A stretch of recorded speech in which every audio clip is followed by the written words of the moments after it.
Hi everyone, welcome back to our channel. I am back with a new video.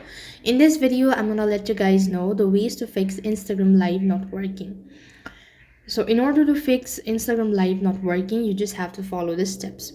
So if you're unable to go live on Instagram, or if you're unable to watch live videos, then you could follow the steps. Now, first thing first, what you want to do is when you're having this sort of issue, then you could try updating your application. So for that case, you could exit out of your Instagram application, open up your Play Store, and on the search box type in Instagram and check whether the app needs to be updated or not.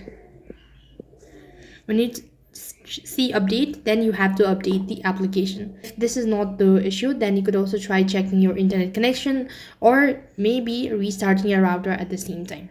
Likewise, if you have not enabled permission, then it can also be another issue. So what you want to do is you want to long press on the Instagram app and then go to the app info section.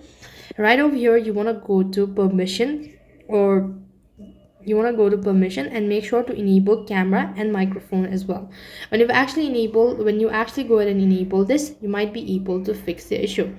And sometimes it might also be Instagram server may be temporarily down, so you could just wait patiently and maybe start it after a couple of hours or maybe a minute. And if you've posted something that's violate the community guideline, this can also be another issue why you're unable to go live. So make sure that you are going through the community guidelines and that you have a decent image. So that's how you could fix Instagram Live not working. That's all for this video. I hope the video was helpful. Make sure to like, share and subscribe to our channel. Thank you for watching. See you in the next video.